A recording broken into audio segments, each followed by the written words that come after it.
How y'all doing? I hope everyone is well. My name is Stephanie, aka G-Ma, the Bee Lady. At least that's what my grandkids call me. And I invite you guys in to talk about my new hobby.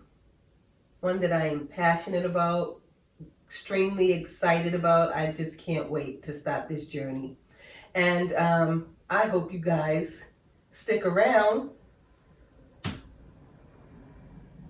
and join me on this journey. This is a beehive. I am going to be a beekeeper, G-Ma, bee lady. What? Are you laughing at me? Don't laugh. It's not fun. I can do this. I can be a beekeeper. I ain't got no choice.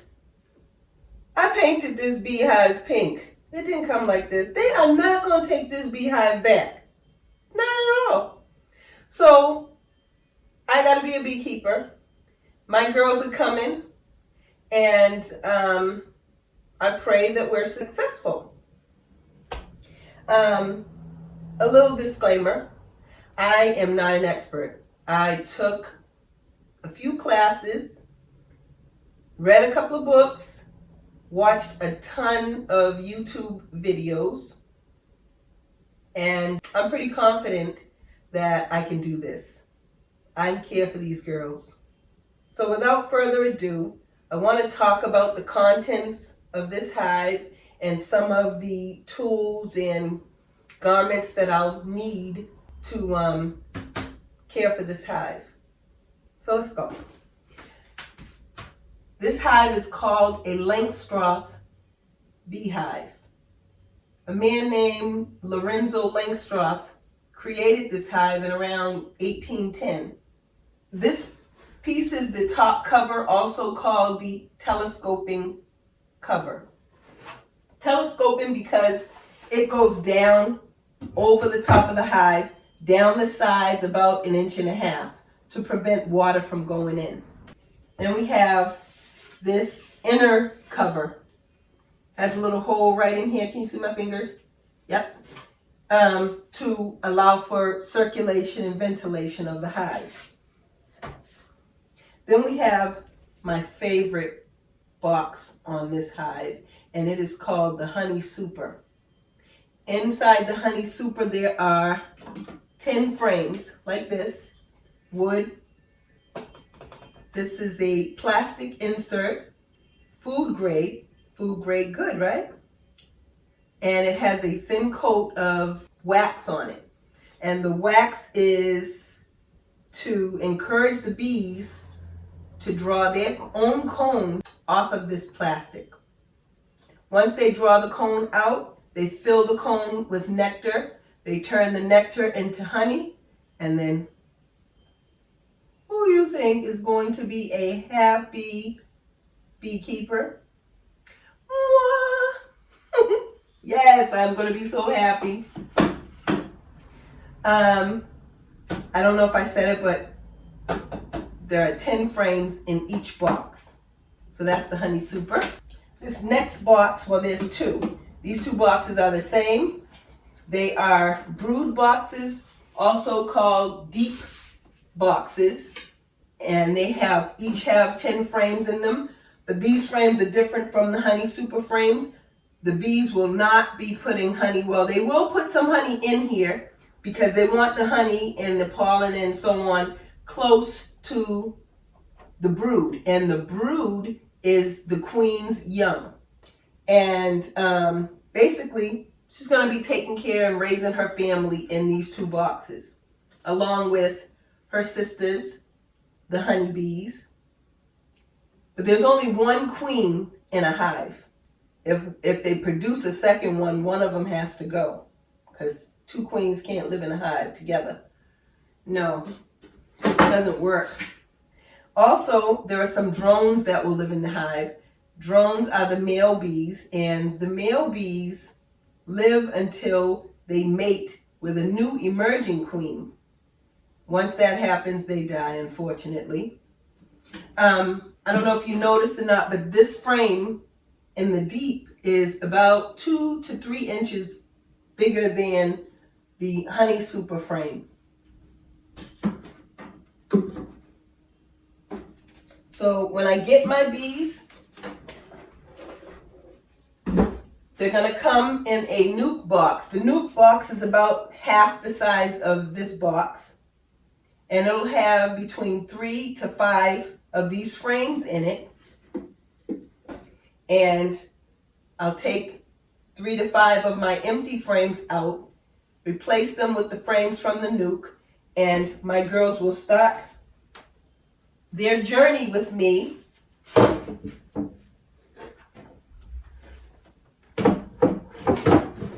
in the box like that. So that's the hive. A little further down the road, we'll talk about more components that, I'll be adding to the hive, but that's another video. Please come back. Right now, let's talk about the suit that I'll wear when I go into the hive. So I'm going to put this on like this. I'm kidding. I'm not going to wear this. I am too much of a scaredy cat to just wear this. I'm going to wear this. I'm going to be covered from head to ankle with this. Also going to have these long gloves on. They go up to my elbows over the suit. And then I have these long rubber boots that I'm going to have on. That's how I'm going in this piece. Now, once I get a little more experience or get some experience and I get comfortable with the hive,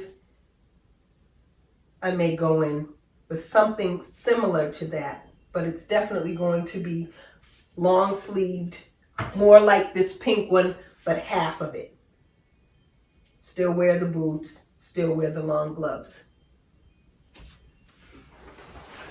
Here's some tools that I have, but let me tell you about this bucket. So during one of my classes, I met a woman named Donna who already had her beehive. This was in October of 2019, and her bees were already trying to make it through the winter, and she's still taking a class. So, you can never know too much about bees. I'm going to take many more classes. I'm going to learn as much as I can learn. Anything new happens, anything easier ways to care for my bees, I'm going to learn it. I'm going to keep on taking classes. But now she gave me this bucket. Thank you, Donna. And this bucket holds all my tools. This tool opens up the hive. So bees make this propolis. It's sort of like bee glue. And they seal the hive shut to prevent predators and such from getting in it. And you need a hive tool to pry the hive open. You need a smoker. A smoker, smoke the bees